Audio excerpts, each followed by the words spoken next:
Hola a todos, muy buenos días, bienvenidos a serenitymarkets.com, les habla José Luis Cárpatos y esta es nuestra tradicional cita de todos los sábados con el vídeo de las 4 claves de la semana que ahora termina: clave técnica, clave fundamental, clave cuantitativa de fontanería de mercado y clave de varios. Empezamos a grabar como todos los sábados del año, sin excepción, hoy sábado día 30 de agosto a las 9:34 de la mañana, hora española, 3:34 de la madrugada, hora de Nueva York. Bienvenidos. Me imagino que hoy será un fin de semana duro para muchos de los lectores, escuchantes y demás de nuestros trabajos, porque finaliza agosto y muchos tendrán que volver de vacaciones. Yo, como no me he tomado vacaciones, pues para mí es un día normal. Alguna ventaja tenía que tener, pero imagino que será duro la vuelta para muchos. Así que intentaré no ser demasiado pesado en el día de hoy.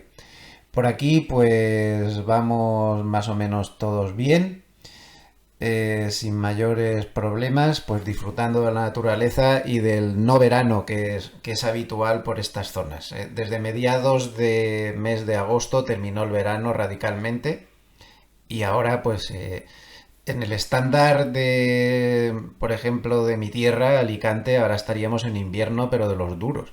Mientras estoy grabando este vídeo tengo la calefacción puesta, porque hacía mucho frío aquí en mi despacho esta mañana cuando he abierto, 17-18 grados, y conforme tengo la voz crónica, pues con hablar con la temperatura tan baja me molesta mucho. Así que ahora mismo tengo la calefacción puesta y no me sobra nada.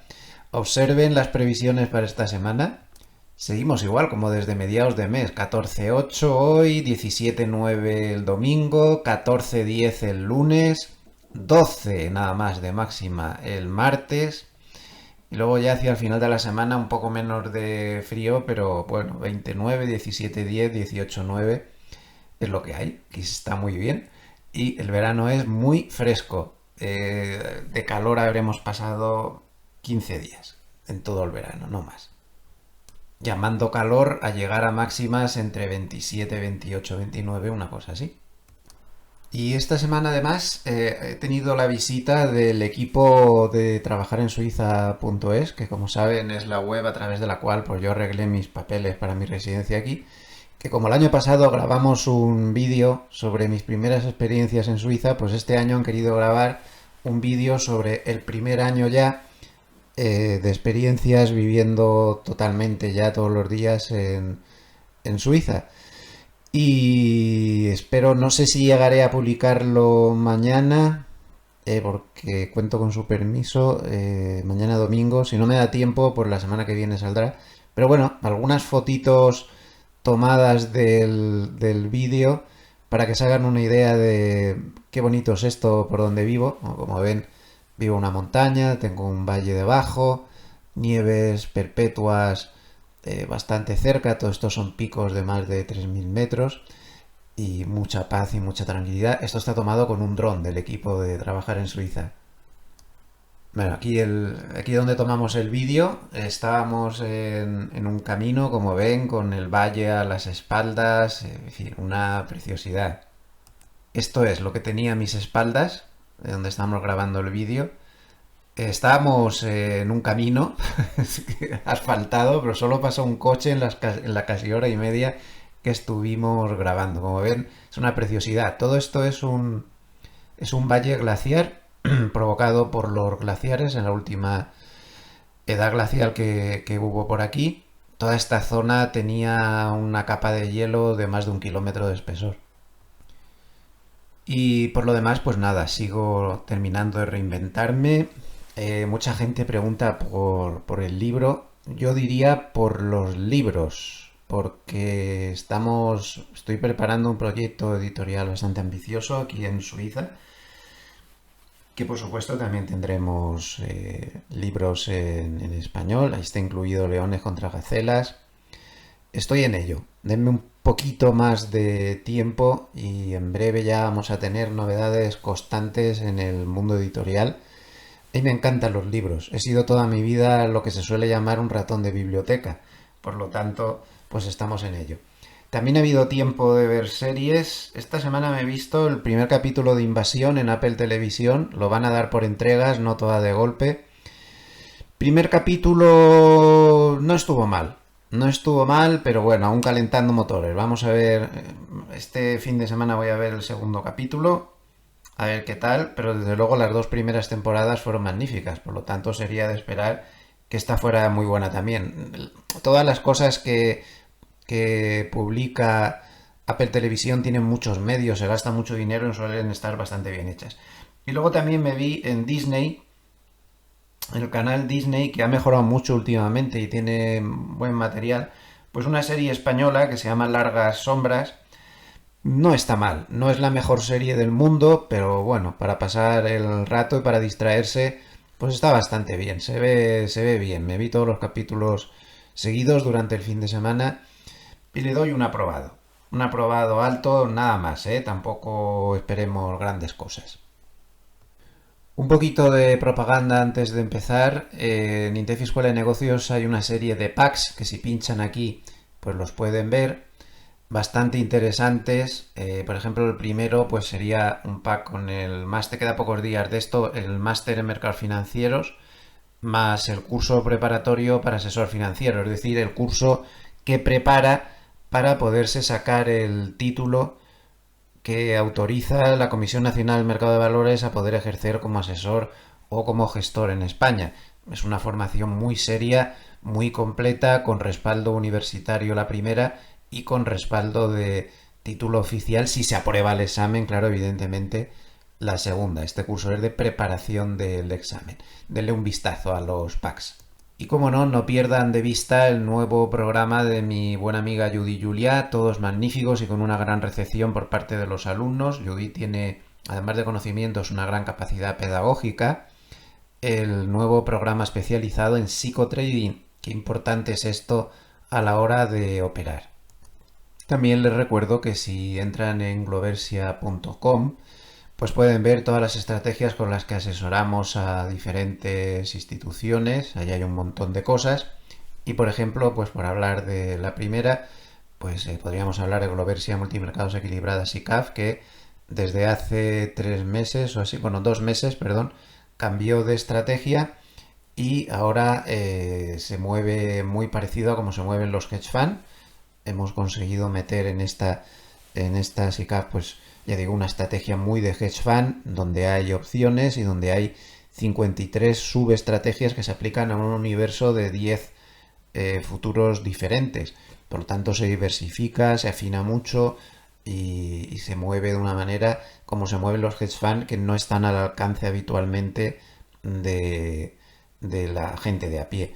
Por supuesto, resultados pasados no presuponen resultados futuros. En gloversia.com. Muy bien, pues empezamos ya con el mercado tras este preámbulo y voy a empezar un poco por el final.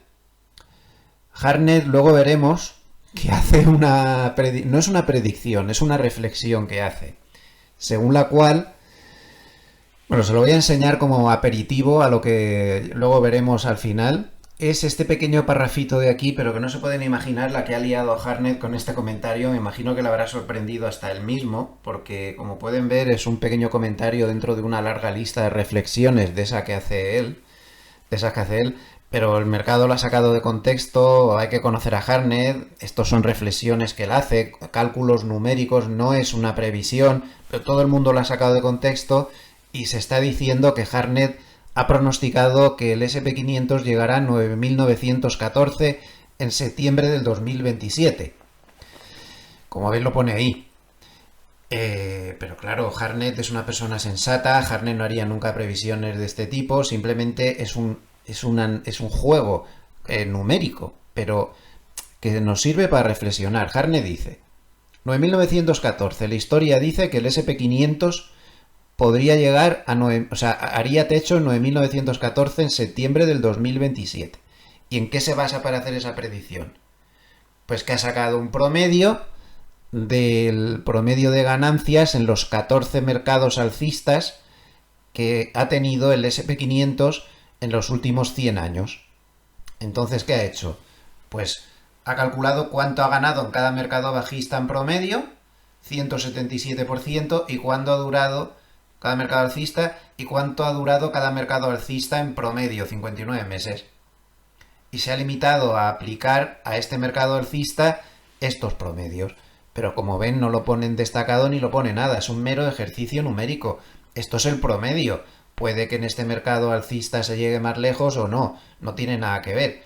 Pero sí que nos sirve, aparte de haberlo sacado todos de contexto, para darnos cuenta de que aquí estamos en un mercado alcista que podemos considerar que está caro, que está barato, yo qué sé, cualquiera sabe, pero estamos en un mercado alcista, es lo que hay, de largo plazo, y los mercados alcistas pueden seguir mucho más. Eso es con la reflexión con la que nos tenemos que quedar. No hay ninguna garantía de que vaya a llegar a 9.000 ni a 7.000. De hecho, dudo mucho que en lo que queda de año vaya a hacer grandes alardes. Pero lo que sí que se nos tiene que quedar en la cabeza es que un mercado alcista, como poder subir, puede subir mucho más con el tiempo. Por muy sobrevalorado que esté, que lo está. Por muy caro que esté, que lo está. Por muy centrado en muy pocos valores que esté, que lo está. Y por mucho que se esté apoyando en una burbuja de la inteligencia artificial, que hay que llamar las cosas por su nombre, que tenemos un miedo de llamar las cosas por su nombre, eso es una burbuja. Pero el que sea una burbuja es una burbuja de exceso de valoración, pero no significa que la inteligencia artificial no sea el futuro, que lo es, no significa que Nvidia no sea una grandísima empresa, que lo es, no significa que sean los que más dinero ganan en el mundo, que lo son, no, simplemente que todo tiene un límite. O sea, yo lo que no puedo es ir ahora al Manor, que es una cadena o al H&M, que lo tengo aquí cerca de casa, y al H&M, y por una camisa de las que me compro para andar por casa, pagar 1.500 francos. Pues hombre, una camisa, por buena que sea, tiene un límite, aunque sea de algodón egipcio y esté hecha a mano y con mucha paciencia y con mucho cariño, pero por una camisa no puedes pagar 1.500 francos, aunque sea una excelente camisa, simplemente me refiero a eso. Pero, a pesar de eso, en la bolsa no es como en el mercado de las camisas, y en la bolsa sí se puede pagar por una camisa 1.500 francos durante muchos años, y 3.000, y 10.000, y nadie se pregunta nada. Ahora mismo estamos en un mercado tremendamente narcotizado. Podría parecernos. Aquí está todo el mundo anestesiado, narcotizado. ¿Por qué? Porque no se hace caso de cosas muy preocupantes, que ahora vamos a analizar. Pero es que el mercado simplemente muta, cambia. Y ahora mismo el operador de largo plazo está offside en este momento. O sea, no offside porque esté erróneamente operando. No. Porque no está de moda. Ahora lo que está de moda es el muy corto plazo. O hace falta que les recuerde que las opciones 0 DTE están tocando máximos históricos de volumen. Y es que ya al final casi todo el mercado de opciones se lo están comiendo y ya lo único que se hace es 0 DTE. 0 DTE. Les recuerdo que esas siglas significan 0 días hasta el vencimiento. En suma, está habiendo un crecimiento desmesurado de la operativa muy a corto plazo. Entonces, en un mercado como este, como luego analizaremos un poco más despacio, en el cual hay unos nubarrones inflacionarios de 20 pares de narices, por motivos muy importantes que vamos a razonar, no interesa. No interesa porque el mercado se mueve muy a corto plazo. Y con los datos muy a corto plazo. Y con las informaciones muy a corto plazo. Y el resto de las cosas, pues ya veremos. Entonces, lo importante de lo que dice Hartnett es que una situación de sobrevaloración, de exageración y de todo lo que queramos, puede ser que en el mercado de camisas sea insostenible, pero en el mercado bursátil no. Por lo tanto, la tendencia es la tendencia y no se va contra tendencia. Esto es lo primero que se nos tiene que meter en la cabeza. Bueno, y hablando de la tendencia es la tendencia y no se va contra ella, vamos a repasar en primer lugar todas las situaciones del sistema de especulación que estoy intentando transmitir sábado a sábado. En el DAX alemán sigue el lateral absoluto y total, y el sistema que está preparado para esto, pues no nos da ninguna señal. No se mueve por encima de 60, no se mueve por debajo de 40, pues no nos da ninguna señal y ahí estamos tan ricamente esperando. Lateral, pues no hay señales. Fuera, estamos fuera. Misma historia para el euro contra el dólar. Está completamente en lateral, se ha quedado ahí estancado y el sistema pues se mueve el RSI entre 60 y 40, no se nos activa nada y seguimos esperando que se mueva o por debajo o por arriba.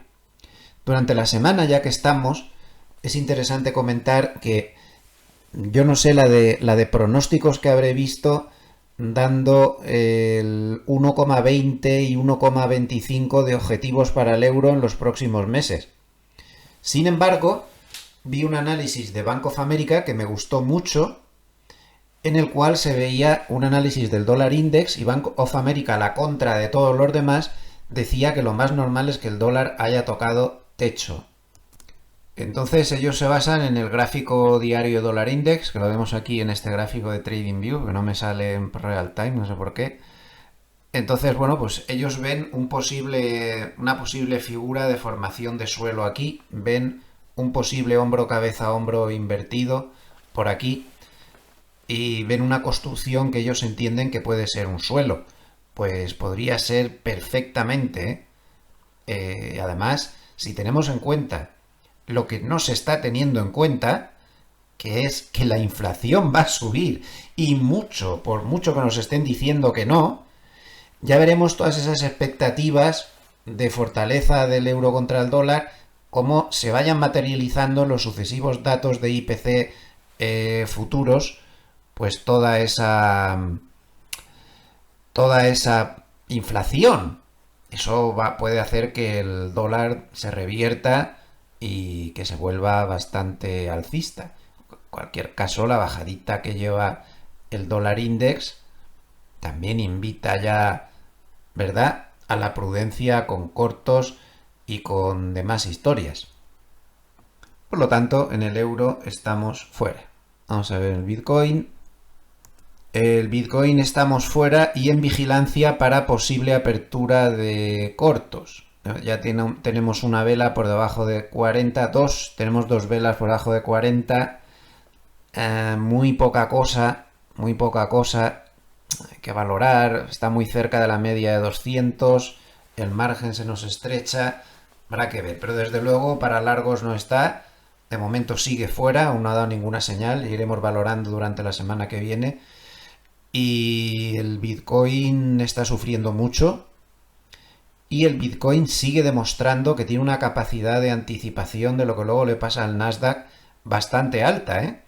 Y lo que está mostrando pues no es nada bueno. Ha perdido una zona de soportes muy importante, ha abierto la banda de Mogalef hacia abajo, donde estaba resistiendo ahí, ha perdido la media de 100 y se vislumbra en el horizonte pues un soporte importantísimo en 101.300, a la altura de la media de 200. Para que volviera la tranquilidad y que se quitara de malas historias, debería superar la banda de Mogalef superior, que está en 114.500. Mientras no sea así, hay que andarse con ojo y el sistema lo tiene en posible vigilancia para posibles cortos. De momento fuera. Bono americano a 30 años se mueve bastante en lateral y el sistema no nos da ninguna señal, se mueve entre 60 y 40, de momento fuera y sin nada, no hay nada que vigilar, fuera de mercado. El SP500 de momento larguísimo, sin ninguna novedad, esta señal ha dado una burrada de dinero desde que se generó hace ya varios meses. Y bueno, pues ayer cerró por debajo de 60, muy poca cosa, necesitaríamos al menos dos velas, de momento no hay ninguna señal de nada, seguimos largos sin mayor novedad. El Nasdaq, en cambio, está en una posición diferente. El Nasdaq también lleva una acumulación de puntos en esta entrada realmente bestial, pero a diferencia del SP500, este sí que se movió dos velas por debajo de 60 y no llegó a confirmar perdiendo el mínimo, pero no ha deshecho el aviso, porque no se ha vuelto a meter por encima de 60. Entonces el aviso sigue totalmente en vigor. En suma, es muy probable que nos dé cierre si se mete por debajo de este mínimo de aquí. Así que atentos, porque en Nasdaq, a diferencia en el SP500, sí estamos en posible aviso de cierre. Bastaría con un día de caídas fuertes que se empezara a mover claramente por debajo de esto y tendríamos que cerrar. Por lo tanto, el Nasdaq está menos fuerte que el SP500. De momento seguimos con los largos. El oro está formando una figura muy interesante.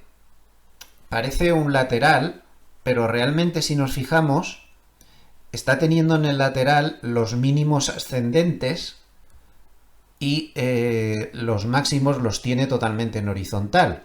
O sea que aquí realmente lo que se está formando es una especie de triángulo alcista. Lo tenemos. No tiene una pendiente demasiado acusada, pero es un triángulo alcista claramente. Y bueno, ha llegado otra vez a la zona de ruptura. Los triángulos siempre se rompen con mucha violencia. Los triángulos son figuras que no son moderadas ni nada de eso. Vamos a ver qué pasa a la altura de estas resistencias. Cuidado con eso.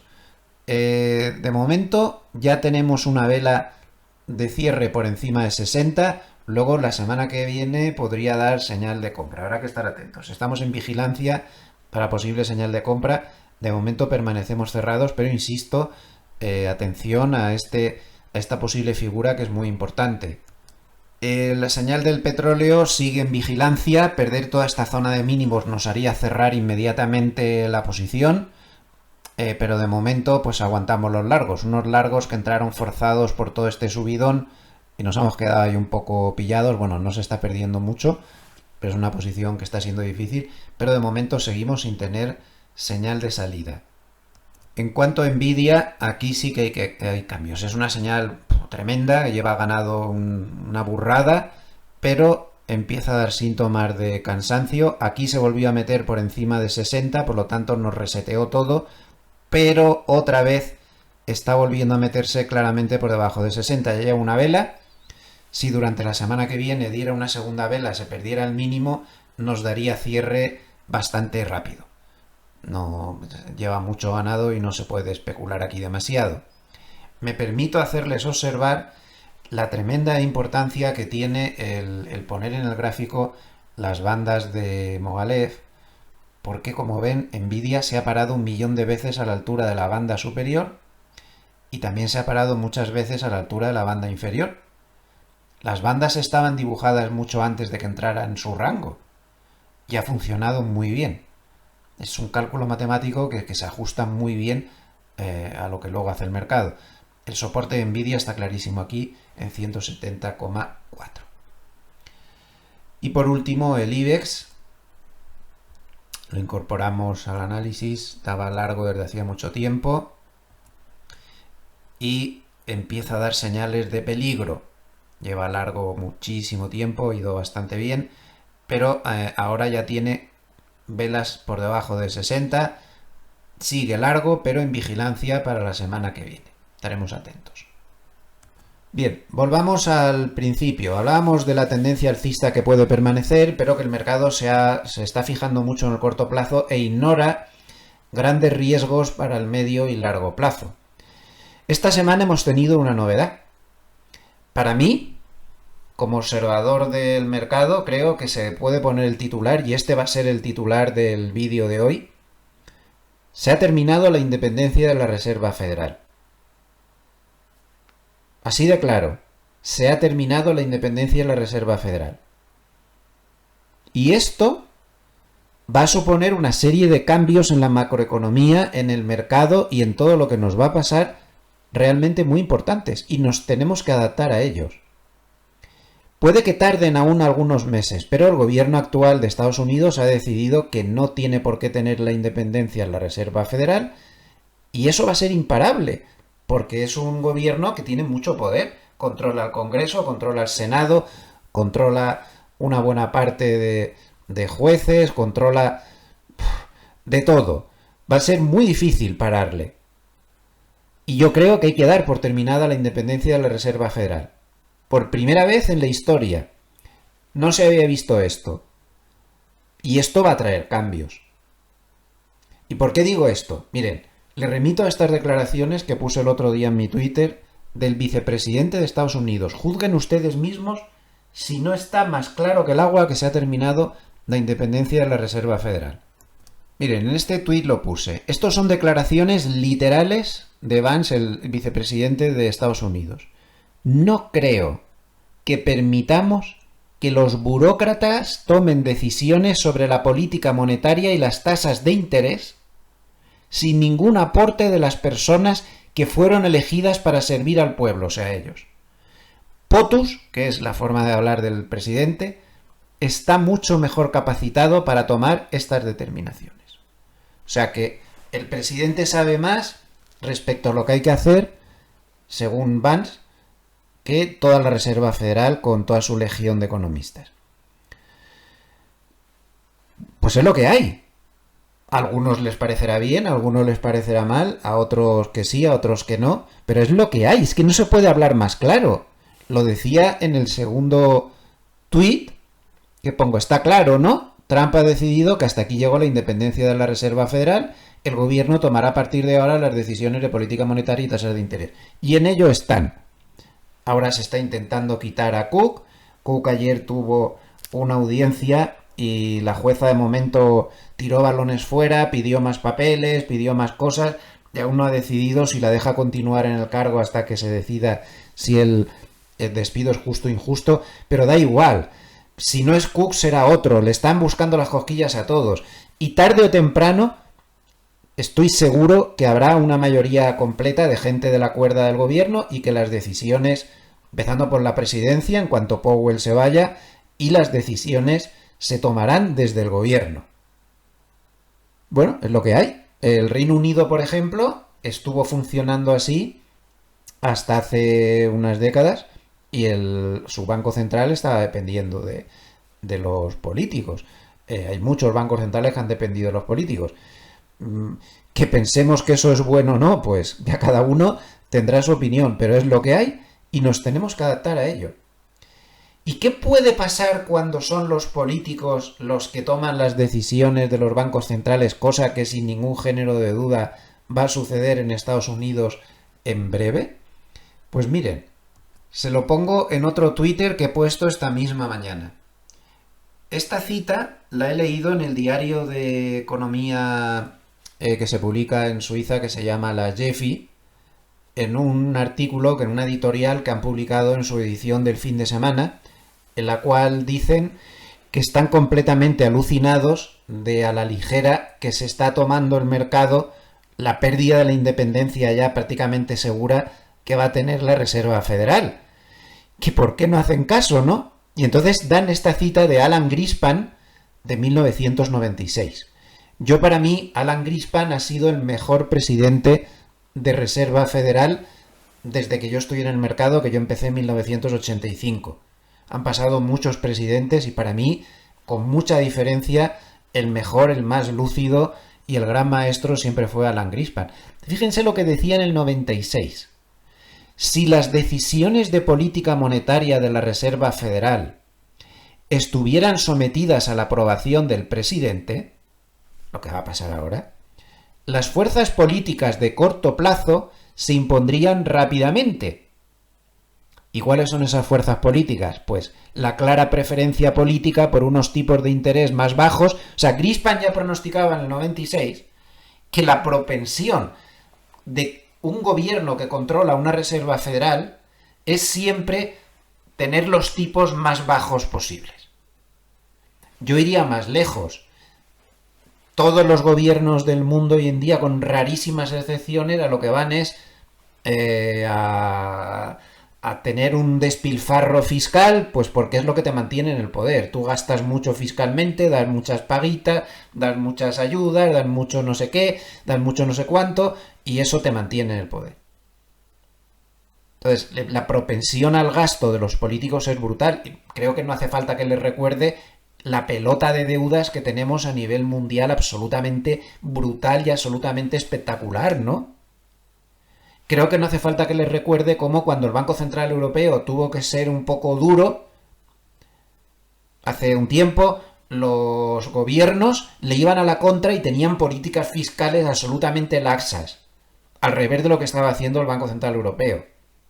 Lo contrario se ve muy pocas veces.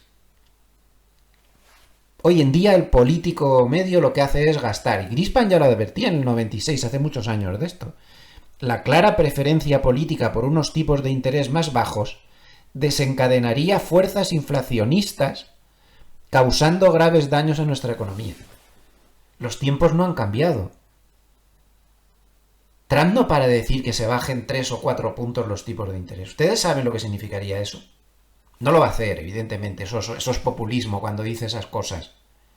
Está dirigiéndose, como digo siempre, a esa parte de la población que no tiene por qué tener conocimientos de economía y que se cree todo lo que le digan. 3-4 puntos no van a bajar, pero van a bajar mucho. Y Greenspan ya lo advirtió hace 30 años. Esto desencadenará fuerzas inflacionistas que no les quepa ni la más duda, ni la mínima duda. Pero añadan que con esta pérdida de la independencia de la Reserva Federal van a bajar los tipos de interés con un Producto Interior Bruto que se dio esta semana de cerca del 3%, y ahora van a bajar los tipos de interés. Y encima, con la espada de Damocles de los aranceles, que sería la primera vez en la historia que unos aranceles, como los que se están poniendo, no te suben la inflación. Claro, lo que pasa es que en el artículo de Ajefi, que lo tienen aquí, dice, bueno, se me ha olvidado traducirlo al español, se lo traduzco yo rápidamente, dice que el presidente de la Reserva Federal, cuando dijo en aquella época lo de la soberancia irracional, se estaba inquietando de la burbuja de Internet que acabó por explotar 5 años más tarde, ¿no? Dice ahora, el contexto de hoy en día es bien diferente, pero me pregunto si será necesario esperar 5 largos años antes de que este control de una de las instituciones más importantes del sistema financiero no tenga consecuencias. Esta semana ya se ha visto lo de Cook, el índice SP500 no hace caso, unos pocos días después toca máximos históricos, bienvenido a la soberancia irracional 2.0. Y luego ya se queja de lo que está pasándole a Suiza con Estados Unidos, que no es poca cosa, ¿eh? Miren qué panorama tenemos con los aranceles y con la inflación. Esto es el índice de precios del ISM de servicios en la línea roja, y en la línea blanca tenemos el IPC subyacente, es decir, quitando los volátiles precios de alimentación y de energía. Históricamente, el indicador de precios del ISM de servicios, recuerden que servicios es el 75% de la economía, pues cuando ha tenido un gran movimiento, movimientos pequeños no se nota mucho, pero con movimientos muy grandes, siempre se ha anticipado a lo que hace el IPC después. Aquí empezó a subir, el IPC subió, aquí empezó a bajar, el IPC bajó. Y miren lo que está haciendo ahora este indicador de precios de servicios y por dónde anda el IPC. Ojo, porque está en el nivel más alto si quitamos el 21 desde el año 2011, ¿eh? Y aquí vamos a bajar los tipos y esto va a empeorar porque los aranceles cada vez son más duros, cada vez nos sacamos de la manga más aranceles.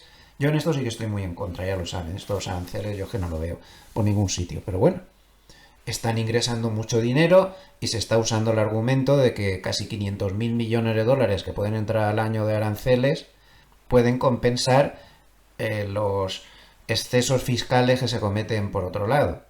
Pero claro, no pensamos en los efectos secundarios que pueda tener esto sobre la economía. ¿Saben lo que pienso? ¿Recuerdan lo que acaba de decir el Ajefi sobre la burbuja de Internet? Yo creo que Hartnett tiene toda la razón cuando no para de soltar por ahí indirectas de que lo que quiere el gobierno de Estados Unidos es fomentar una burbuja de activos para que tape el problema de la deuda, que bien es cierto que no lo terminan de conseguir, pero es algo que han intentado al menos arreglarlo, no como la administración anterior, que no se preocupó ni lo más mínimo de eso. La anterior solo se preocupó de gastar. Es muy posible que estén fomentando una burbuja de activos, y puede que lo consigan, ¿eh? Porque es la única forma de tapar todo esto que se ve venir. El fomentar una burbuja de activos. Y lo pueden conseguir. Entonces, no se pongan cortos porque viene una inflación tremenda. Eso da igual. La macro ya hemos visto que no sirve para operar. Ya lo hemos visto en vídeos anteriores. Pero bueno, eso no quita para que no tengamos que hacer análisis aquí de las cosas que parece que van a suceder. Pero no descarten que se vaya a trabajar en línea de montar una burbuja de activos como estrategia para tapar los problemas de la deuda. Miren, otro indicador interesante. En verde tienen el indicador de precios pagados, ajustado estacionalmente, ajustado con unos meses y tal. El indicador de precios pagados en el índice de manufacturas de la Reserva Federal de Filadelfia. Y en azul tienen el índice de precios de producción de bienes quitado alimentación y energía, o sea, subyacente. Fíjense en la tremenda correlación histórica que tienen ambas cosas. El índice de Filadelfia de precios pagados, de manufacturas, tiene una capacidad predictiva muy alta sobre lo que luego hace el índice de precios a la producción. Y miren a dónde se ha ido. Y miren a dónde está aún el índice de precios a la producción. Como ya he dicho muchas veces, estos estudios regionales, estos estudios de PMIs y ISMs, cosas así, son los mejores para ver en dónde estamos en el ciclo actual. Los datos macro duros necesitan un tiempo para incorporar todo esto. Podría estar aquí sacándoles gráficos como estos todo el día, pero creo que no es necesario y que la idea principal ya se la he transmitido. No esperen nada bueno de la inflación. Primero, porque la presión para bajar tipos de interés puede que a destiempo es demasiado y llegará un momento en que sea el propio gobierno quien tome las decisiones dentro de unos pocos meses. Y en segundo lugar, porque los aranceles ya se están transmitiendo a la inflación, y como bien dijo Goldman en un estudio que pusimos aquí hace un par o tres de semanas, los consumidores ahora solo están pagando el 20 y tantos % y se van a comer el 67%. Por ejemplo, esta semana Estados Unidos ha quitado las exenciones en los pequeños paquetes de menos de $800. Entonces ahora cualquier consumidor que pida Temu un cachivache que valga $100, pues le va a tocar pagar los aranceles, que hasta ahora esos pequeños paquetes estaban exentos. Esto ha provocado un colapso en los servicios postales mundiales. Por ejemplo, aquí desde Suiza han suspendido los envíos postales a Estados Unidos porque eso requiere una logística para cualquier pequeño paquete, eso de liquidar los aranceles, que sería tremendo, ¿no? Todo eso no lo vemos, pero eso está ahí. Pero los políticos no se preocupen, que ya tomarán sus medidas para que el gran público no les tome esto en cuenta. ¿Qué contesta el gobierno de Estados Unidos cada vez que les empiezan a mostrar gráficos como estos? Dicen, no hay ningún problema, vamos a dar cheques. ¿Cuántas veces ha dicho Trump eso últimamente? Vamos a dar cheques para que el pueblo también comparta la fortuna que estamos entrando en aranceles. Nos está entrando en aranceles. Medida populista donde las haya. Eso de los cheques, el reparto de cheques y de historias de esas. Bueno, pues ahí estamos. Mientras no nos damos cuenta, pues esto va a ser un problema. Denle tiempo al tiempo. Por cierto, que esta noche hemos tenido una noticia de última hora, y es que un tribunal de apelaciones de Estados Unidos ha dicho que efectivamente Trump no tenía derecho a poner los aranceles, no tenía autoridad suficiente, pero por el momento le ha permitido seguir con los aranceles puestos hasta que se hagan una serie de trámites judiciales necesarios, y posiblemente, si al final la sentencia es en contra, pues se pueda recurrir al Supremo, que se puede tirar una eternidad dándole vueltas al tema. Entonces, bueno, es algo anecdótico, porque le siguen quitando la razón en cuanto a la autoridad para poner los aranceles, pero por otro lado, pues se les sigue dejando que actúen normalmente. Curiosamente, además de tener la inflación con una pinta de que esto se va a disparar a base de bien tremenda, se están viendo cosas, por otro lado, un tanto inquietantes. Por ejemplo, fíjense, esto es una foto que he hecho de la revista de Fan People de la última que han hecho, de julio y agosto. Una revista magnífica que la sigo recién. Estoy suscrito hace muchísimo tiempo y ahora me la mandan a Suiza. Es un comentario de Carmiñac. No me sale muy bien la imagen aquí, pero bueno, yo creo que se ve. Esta línea que se ve aquí es la comparativa de Walmart contra el sector de lujo global.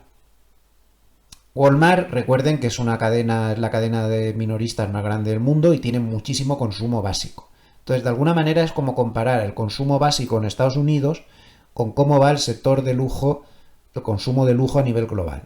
Observen cómo cuando este spread se dispara, es decir, el consumo básico se dispara, Walmart le va muy bien, y el de lujo al revés, es decir, este spread sube. Estados Unidos, en las dos últimas ocasiones en las que esto pasó, que fue en el 2008 o el 2020, entró en recesión. O sea, es como un indicador escondido por ahí que nos está diciendo lo que está pasando de verdad desde el punto de vista del consumidor, sin posibilidad de esconderlo, con estadísticas más o menos maquilladas, con preguntas capciosas. Esto es consumo básico contra consumo de lujo. Y ahora estamos en niveles que en las dos ocasiones anteriores ya marcaron recesión. No hay ningún indicio de recesión, eso que quede claro. Los PMIs indican, mira y no me toques, ahí estamos, pero no indica recesión. Pero esto está ahí. Son cosas raras, curiosas, que inquietan. O fíjense en esta estadística de las expectativas a 12 meses sobre si va a haber más paro, de la encuesta de confianza del consumidor de la Universidad de Michigan.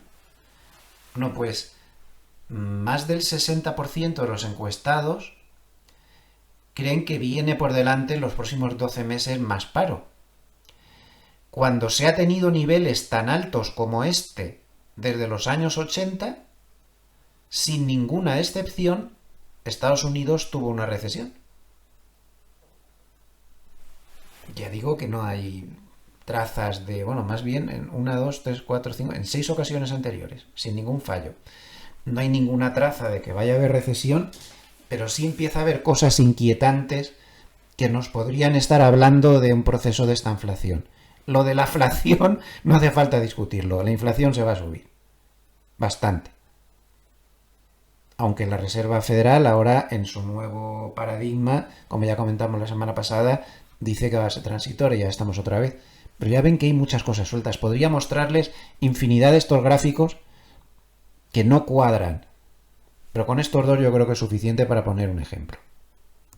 Si hacemos un balance del mes de agosto, pues podemos observar que el S&P 500 ha subido un 2,03%, pero lo han hecho mucho mejor las compañías medias, un 3,39% de subida en agosto, y las pequeñas compañías, el S&P Small Cap 600 ha subido un 7,06%.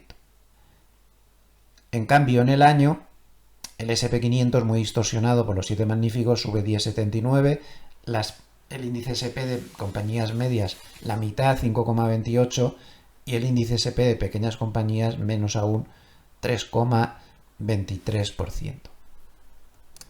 Y claro, es que toda la cesta de inteligencia artificial pues ha distorsionado al S&P 500 normal mucho, mucho al alza. Observen este gráfico desde 2022. Es un gráfico en el cual se refleja en línea azul una cesta de Bespoke, una cesta de los 50 valores más importantes de inteligencia artificial, pero todos ponderados con igual ponderación. O sea, aquí Nvidia no se lleva todo el índice, toda la cesta. Están todos con igual ponderación. O podemos ver el subidón desde el 2022 es tremendo, de cerca del 180%. En cambio, por aquí debajo y a mucha distancia estaría el Nasdaq 100 con todos los valores de igual ponderación y muy por debajo el S&P 500 de igual ponderación. Entonces, como vemos, el mercado es la inteligencia artificial. ¿Y quién es el más importante en la inteligencia artificial? Pues Nvidia. Luego el mercado es Nvidia. Punto. ¿Y no habrá llegado demasiado lejos Nvidia? Por supuesto que ha llegado demasiado lejos. Vamos a hablar las cosas por su nombre, tanto miedo. Otra cosa es que pueda esto seguir varios años más, perfectamente. Este tipo de situaciones son así. Pero llegar demasiado lejos ha llegado demasiado lejos. Miren, esta es la capitalización bursátil de Nvidia. Casi 4,5 billones de dólares. Y esta es la capitalización de toda la bolsa de Londres en su conjunto, donde hay compañías muy grandes. O la capitalización de todo el DAX entero. O aquí abajo la capitalización de todo el S&P 500 de energía, donde hay compañías energéticas muy poderosas y muy grandes. Pues no sé. Este gráfico es más espectacular aún. Nvidia es, se me sale de marco, está aquí arriba que ustedes no lo ven, 6 veces Walmart, 11 veces Costco, 15 veces General Electric, 15 veces más grande que Coca-Cola, 20 veces más grande que McDonald's, 21 veces más grande que Walt Disney, 25 veces más grande que Citigroup, y así todo. Para que se hagan una idea, cada 1% que se mueve Nvidia abajo o arriba, solo un 1%, mueve toda la capitalización de Ford. Como vemos, Ford es 94 veces más, tiene menos capitalización que Nvidia. ¿No será esto demasiado? Pues sí, sin quitar que Nvidia es una estupenda compañía y que lo hace muy bien, y que esta semana pues la clave ha estado en la publicación de sus resultados. Los resultados pues han sido buenos. El mercado no se los ha tomado bien. Alguna pega para poner los resultados, muy poca cosa. Quizá que en la partida de centros de datos estaba un poquito floja y que tiene problemas en China. Porque ha dicho que no ha tenido ventas en China el trimestre y que ahí tiene problemas. Durante la semana se habló de que estaba pidiendo permiso al gobierno para vender allí su tecnología a Blackwell. Pero tiene problemas en China. Ayer, de hecho, Nvidia bajó por estos problemas en China. Como ven, terminó bajando 3,32%. ¿Por qué? Pues porque Alibaba salió diciendo que estaba construyendo chips para cubrir el hueco que deja Nvidia en China, en fin, para hacerle la competencia en China. Esto no le gustó nada al mercado, que Nvidia pudiera definitivamente tener problemas más duraderos de ventas en China, y de ahí que el valor bajara 3,32%. A pesar de que ya digo que los resultados fueron buenos, pero desde que publicó resultados, como ven, pues no ha ido demasiado bien. Los publicó la noche del miércoles, entonces aquí ya se sabían los resultados y aquí también, como ven, no ha despertado entusiasmo, y eso que ha ganado una burrada de dinero, que ha vendido una burrada, y que ya quisiera el 99,9% de las empresas del mundo tener esas cifras, ¿no? Pero claro, ha subido tanto, el listón está tan alto, que en fin, es difícil.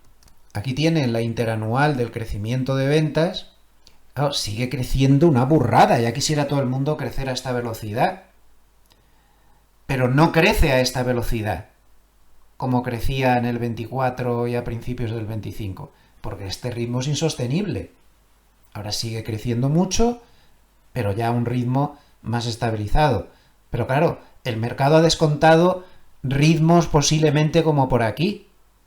Entonces, cuesta mantener el ritmo, ese es el problema. Y este es el gran problema que tenemos. Varios bancos esta semana, JP Morgan y Goldman, han hecho reflexiones en los que decían pues que bueno, que no se puede descartar, que decía Goldman, por ejemplo, que la próxima historia de éxito pues pudiera venir por la computación cuántica, por poner un ejemplo, y que la inteligencia artificial, a pesar de que es algo que está ahí, que ha llegado para quedarse, yo la uso todos los días, para mí es un empleado por 179 francos que tengo, el ChatGPT Pro ese, no saben el partido que le saco. esto ha llegado para quedarse y es magnífico. Pero claro, puede haber otra cosa ahora más potente. Y Goldman especulaba con lo de la computación cuántica. El caso es que Goldman también decía que el riesgo claro que hay ahora es de que, aunque esto es una historia de éxito y que va a seguir durando mucho tiempo, pues que pudiera haber un exceso ya de capacidad producida, que se hubiera producido demasiada inteligencia artificial para lo que es capaz de absorber el mercado y que necesitara un reset. Estas reflexiones de Goldman, evidentemente, pues fueron inmediatamente acalladas por voces eufóricas que no dejan ni la más mínima discusión al respecto de que esto va a seguir subiendo hasta el infinito y más allá. Pero esto es lo que hay, esta es mi reflexión. Mercado ahora mismo es Nvidia. Lo de los tipos de interés, por ejemplo, está muy bien y mueve mercado. Pero lo que mueve mercado de verdad es Nvidia, es la inteligencia artificial y son los 7 magníficos. Si los 7 magníficos algún día el mercado decidiera por lo que sea que hasta aquí hemos llegado, el mercado hasta aquí ha llegado. Y si los 7 magníficos por lo que sea van a seguir subiendo, el mercado va a seguir subiendo. Y Powell puede hacer lo que quiera con los tipos de interés. Porque aquí lo que importa es, por este orden, primero Nvidia, la inteligencia artificial, los 7 magníficos y luego Powell. Y la independencia en la Reserva Federal y todas esas historias. Esto es lo más importante. Así que yo no tengo la bola de cristal. No sé si el mercado va a decidir que ya es suficiente o si va a seguir con la euforia. Las reflexiones son estas. Como vemos en el mapa de color o de calor, como quieran, de esta semana, pues Nvidia ha contribuido bastante a la baja, ha sido el que más contribución a la baja ha tenido. Meta también, Tesla también, Apple se ha salvado, más 1,92, Google también se ha salvado y Broadcom, que es el octavo de los 7 magníficos ya. Este está como candidato clarísimo a que se abra esto a los 8 magníficos, ¿no? En fin, ha habido un poco de todo. Atención al sector financiero, que ha contribuido bastante positivamente. JP Morgan, Citi, Wells Fargo, por aquí. Alguna farmacéutica llama la atención. Este creo que es el Lilly. Tesla mal también. Pasamos al capítulo de varios antes de meternos con Harnett. La estacionalidad, hemos terminado agosto. La estacionalidad del mes de septiembre es muy mala. Desde 1928, en el SP500, la estacionalidad de septiembre ha dado una bajada del 1,2% y de hecho, como vemos, es el peor mes del año con mucha diferencia. Los peores son febrero-mayo, que solo se baja 0,1. Septiembre es muy mal mes estacionalmente. En el Nasdaq también es muy mal mes, porque de hecho es el único mes con rentabilidad negativa en promedio desde 1971 en que se creó. Esto no quiere decir nada. Estos son promedios, pero la estacionalidad es mala. Pero también es la estacionalidad mala y el año pasado, septiembre, subió el SP500 un 2%. No se sabe, ¿no? Pero la estacionalidad es mala, es lo que hay. Confluye el final de las vacaciones, final de trimestre y una serie de factores psicológicos que fomentan que el mes de septiembre, pues estacionalmente sea el peor del año, sin que esto quite para que pueda haber septiembres, como pasó el año pasado, en que sean positivos, ¿no? Quien está que se sale es China. China este mes ha sido la estrella de los mercados.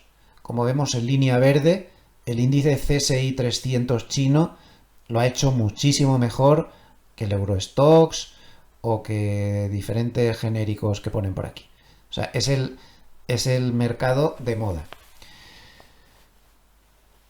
Si ponemos gráficos comparativos entre lo que está haciendo China y lo que está haciendo el sector de lujo, pongamos por ejemplo Louis Vuitton, pues como vemos se parece lo mismo que un pulpo o un botijo, cuando históricamente, pues cuando la bolsa china le va bien, al sector de lujo europeo que vende muchísimo en China le va bien y viceversa, ¿no? Entonces hay un potencial, si la bolsa china sigue aguantando, de recuperación en el sector de lujo bastante importante. Además, esta figura diaria tiene pinta de un intento de formación, hay una especie de sopera, incluso de hombro, cabeza, hombro invertido, que se estaría empezando a romper. Vamos a ver, es un sector con potencial a vigilar. Si diera señales claras podría ser interesante. A nivel del sistema está cerca de dar una señal de compra. Lo que pasa es que la daría muy pegado a la media de 200 y sería aconsejable, no sé dónde la va a dar, podría darla como por aquí, por toda esta zona, sería aconsejable esperar que pase la media de 200 al alza. Pero si la bolsa china sigue aguantando con ese ritmo, podría ser un sector interesante. Ayer Wilson de Goldman estuvo dándole vueltas a qué pasa cuando empiezan las bajadas de tipos. Puede ser que empiecen el 17 de septiembre, tal y como se está especulando. Pues como ven, es bastante peculiar el movimiento.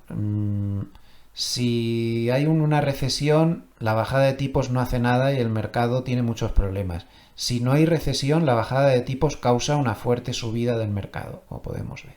Estaría en azul clarito. El Bitcoin ha tenido unos últimos días de la semana bastante malos, como ya hemos comentado antes, pero fíjense los cambios profundos que está viendo en el mercado.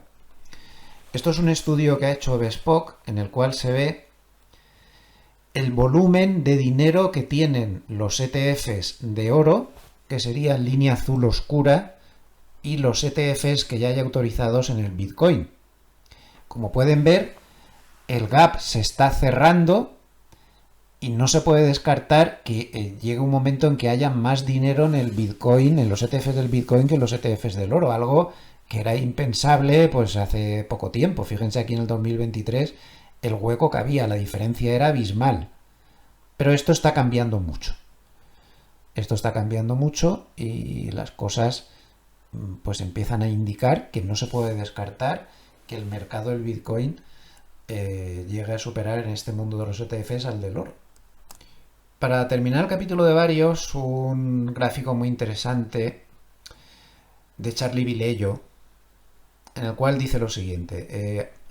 Antes de poner este gráfico hablaba de que el rendimiento total promedio del SP500 es del 10% anual. Y entonces ellos ponían en titulares que no confundamos ese 10% con consistencia. Que durante 97 años los rendimientos estuvieron solamente 4 veces en eso del 10%. Es decir, que la capitalización viene en ráfagas irregulares e impredecibles.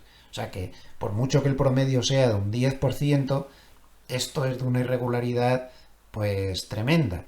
Y hay muchas veces que es el menos 10 en lugar del más 10, y hay muchas veces que es el 2 y el 1, y hay otras veces pues que es el 30%. Entonces es muy irregular y debemos movernos pues con una relativa prudencia. Esto está sacado entre 1928 y 2024. Esta semana se ha anunciado un movimiento en el SP500, sale del mismo Walgreen y entra Interactive Brokers. Bueno, ya saben lo que pienso sobre esto, lo he comentado muchas veces, ¿no? Los índices tienen un sesgo de distorsión al alza tremendo porque siempre salen valores que están muy mal y los que entran pues están mejor. Entonces, claro, si siempre salen los malos y entran otros que están mejor, pues al final... Y Walgreen ni les cuento. Observen esta tabla, ha sido el valor del SP500 que más ha bajado en los últimos 10 años. O sea que más bajista imposible. Ya saben que hay una pauta estacional que a mí me gusta vigilar, que es largos del valor que sale y cortos a la vez por la misma cantidad de dinero del valor que entra. Pero no a partir del aviso, que es lo que acabamos de conocer, sino a partir del momento efectivo en el que se produce el cambio. Es decir, cuando los fondos de inversión han machacado al que sale y han comprado mucho del que entra. Han sobrevendido al que sale y han sobrecomprado al que entra. Esta pauta normalmente, si se aguanta 3 meses, pues tiene un porcentaje de aciertos bastante alto. Evidentemente no siempre sale bien y hay veces que falla, pero hay mucha gente que la sigue, muchos hedge funds que siguen estas cosas y que se van a poner en el momento en que se produzca el cambio largos de Walgreen y cortos de Interactive Brokers. Y claro, Interactive Broker, ¿ustedes qué esperaban? ¿Que era alcista o bajista? Miren, Siempre entran valores muy alcistas y salen valores muy bajistas. Por lo tanto, los índices son en realidad una cosa bastante de mentira por estos cambios que hacen constantemente. Claro, si volviéramos a como al SP500 de hace 15, 20 años y no lo hubiéramos tocado, pues imagínense dónde estaría ahora. Pero como vamos quitando los alcistas, perdón, los bajistas y entrando los alcistas, siempre es igual, siempre lo mismo. El que entra está como una moto y el que sale pues está machacado. Fíjense el pobre Walgreen la que lleva encima. Entonces, fíjense. Entonces, claro, esto produce ese efecto contrario durante unos meses por término medio. No siempre, ¿eh? Insisto, y resultados pasados no presuponen resultados futuros. Una última clave macro que se me había pasado. Dos claves macro, mejor dicho. La primera, los problemas que ha habido en Francia durante la semana. Nueva crisis política en Francia. El gobierno se va a someter a una moción de confianza que seguramente no va a ganar. Se especula con que puede haber nuevas elecciones, con que puede haber una crisis o un gobierno ingobernable, y los activos franceses han sufrido durante la semana, sobre todo los bonos franceses, han tenido muchos problemas. No se puede descartar una crisis grave. Si recuerdan, ya hemos tenido hace unos meses crisis graves políticas en Francia y acabó repercutiendo mucho en el mercado, sobre todo el mercado europeo, claro. Entonces no lo perdamos de vista. Este es un factor macro negativo que vamos a tener ahí. Y la segunda clave macro que había olvidado comentar, pues es el tema de que la semana que viene se publica, además del ISM de manufacturas, el día 2, el martes, el viernes vamos a tener la publicación del dato de empleo.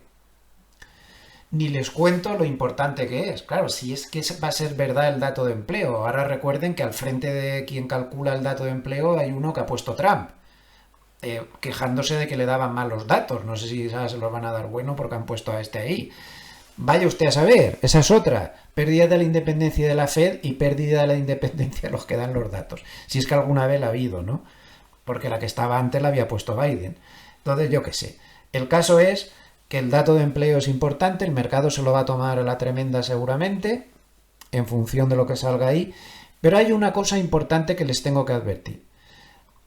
Durante toda esta semana ha habido numerosos artículos que dicen que tras las últimas revisiones del dato de empleo hay que resucitar el buen dato de ADP que se publica antes del dato de empleo, que se ridiculizaba porque no se parecía al de empleo, pero que ahora todo el mundo se ha dado cuenta de que eso sucedía porque el de empleo estaba manipulado y falsificado.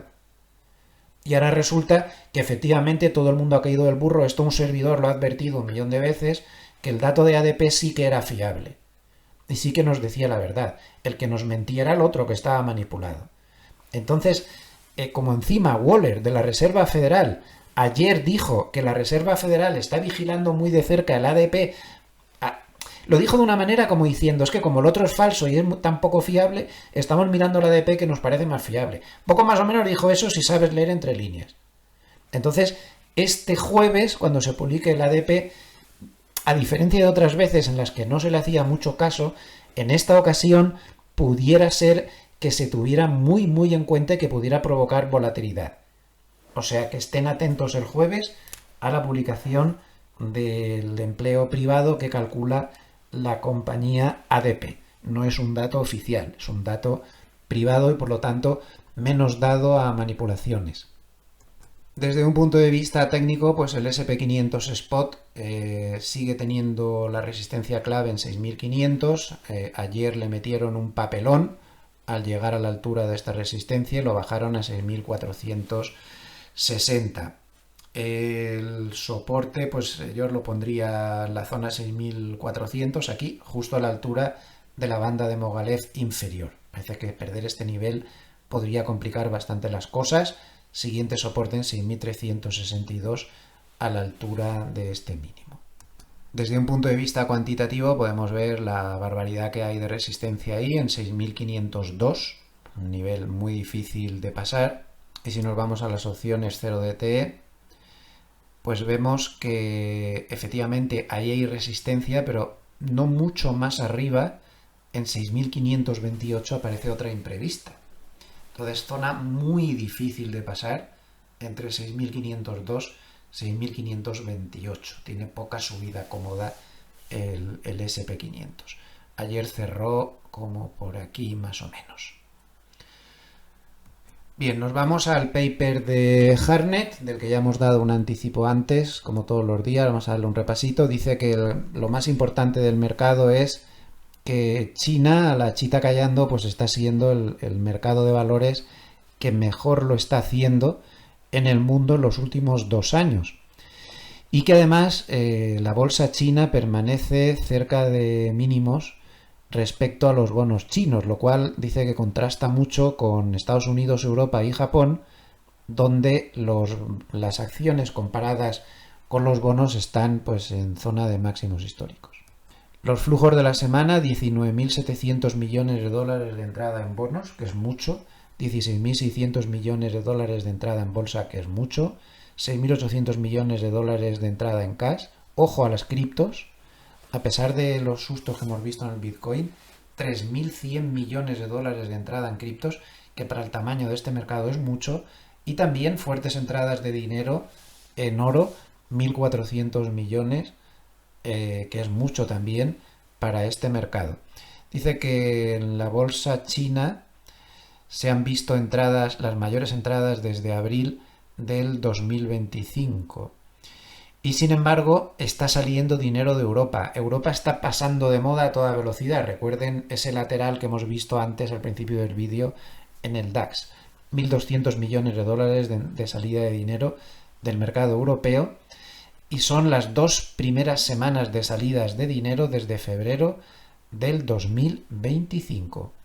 Su indicador Bullenberg permanece quieto en 6. Bueno, ya saben que no hay problemas, aunque esté en zona roja, mientras no llegue a 7,2, 7,3, donde estaría indicando peligro máximo de que haya problemas.